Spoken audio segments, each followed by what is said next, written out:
Hi everyone, and welcome back to my kitchen. Today I am back with an easy and delicious fall staple that I know you guys are going to enjoy. I'm going to show you how I make apple butter. Now if you've never had apple butter before, it's like a thickened and spiced version of applesauce. We're going to chop these apples up into small bits and then cook them with some apple cider vinegar, some sugar, some spices like cinnamon and nutmeg, and then puree the apples and cook them down even longer until the applesauce is just like this thick, delicious spread. It's going to be so great on toast. You can also use it for filling desserts like my apple tart. I'm going to leave a link down for that apple tart in the video description box below. Meanwhile, let's get started and I'll show you just how easy it is to make apple butter.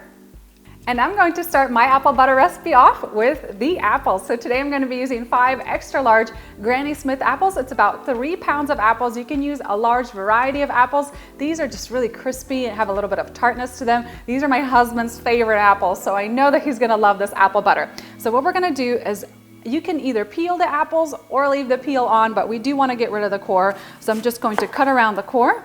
And we don't need to chop the apples too fine because we are going to puree them once they're nice and soft.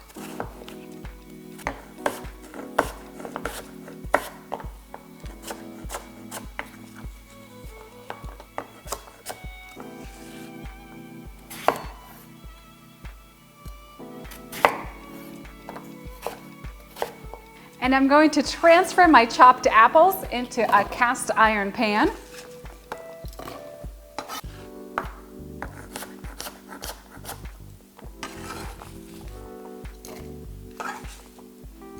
I have my apples all chopped up, and now it's time to add the rest of the ingredients. I have 1 cup of white granulated sugar, 3/4 cups of apple cider vinegar,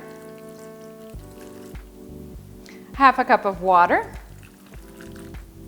2 teaspoons of ground cinnamon, half a teaspoon of allspice, 1/4 teaspoon of ground cloves, and I'm going to add about 1 teaspoon of freshly grated nutmeg. I love the aroma of freshly grated nutmeg. It just adds something so special to any recipe. I'm going to use a large spoon and toss everything together. You want those apples well coated in the spices and the sugar. And these apples are ready for the cooking process. So apple butter is cooked in 2 stages. For the first stage, I'm just going to cover this pan with a lid and let the apples come up to simmer and simmer for about 18 to 20 minutes until the apples are really nice and soft. We're gonna take the cooked apples, puree them, and then cook the puree again until it's really nice and thick. So let's get started with this first step. Just gonna let this come up to simmer, and then we'll come back to show you just how soft the apples get.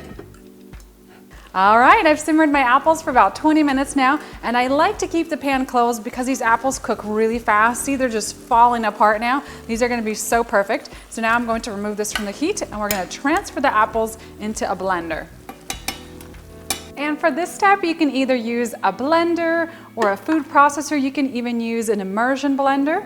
Just drop the apples right into the blender.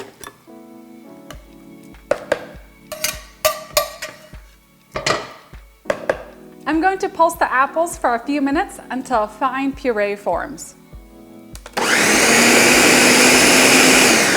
And once you have the apples pureed, you want to go ahead and pour everything back into the pan. And check out how smooth this is. This looks so, so good. And I just want to make a quick note that if you are leaving the peels on your apples, you're going to need to puree them, make sure just for a few minutes extra to make sure that all the peels are well processed. And check out these pureed apples. They're just so smooth and gorgeous, and I cannot tell you how good this smells. It smells so, so incredible.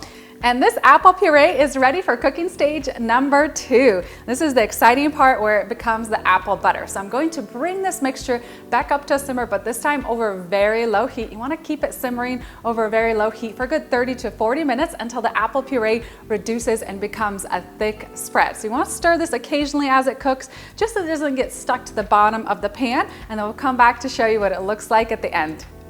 I just took my apple butter off the stovetop, and look how thick and gorgeous this apple butter is, and it smells so incredibly delicious. Now all that's left to do is just transfer it into some clean jars, and this apple butter is all done. And I have some clean glass jars that I'm going to transfer the apple butter into. Now I sanitized these. What I did is just poured some boiling water on the inside, swirled it around, dumped it out, and then I let these dry. And this way the apple butter will last longer in the refrigerator. Now I'm just gonna grab a little spatula and transfer the apple butter right in. It's just so thick and creamy. It's gonna be so delicious.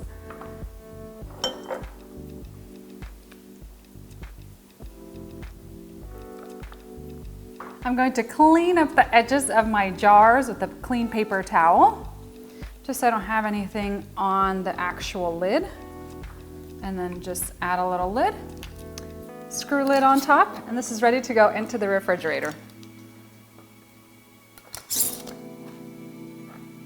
And that is it, guys, for my apple butter tutorial. This apple butter smells just so incredibly delicious. Can't wait to dig in and enjoy it. For the full recipe, don't forget to head on down in the video description box. I have a link there that'll take you over to my website so you can print this recipe off and share it with your family and friends. I'm also going to leave down in the video description box a link for my apple tart that uses this apple butter recipe. You guys are going to love that apple tart. It's so delicious, so aromatic, and perfect for fall. Now, time to grab a little spoonful. I just love how thick and creamy this apple butter is. And the aroma just fills your house with the most incredible, like, fall aromas. It's so incredible. All right, let's grab a bite.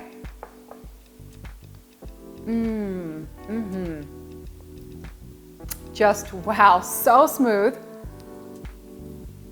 I absolutely love this apple butter recipe. It is so delicious. My favorite part about it is it's not too sweet. It doesn't have like that overwhelming amount of sugar in it. It actually tastes a little bit on the tart side. It has a little bit of tartness from the Granny Smith apples and then from the apple cider vinegar that we added. And I love the warming spices. You have the cinnamon, the nutmeg, the cloves. It all comes together to form this absolutely beautiful and delicious apple butter. Don't forget to head on down in that video description box for the full recipe. I hope you guys enjoy this apple butter all season long. Try it on some toast, on some croissants, add it to your fall desserts. You guys are gonna love it. Thank you so much for watching, and I'll see you next time with a new recipe.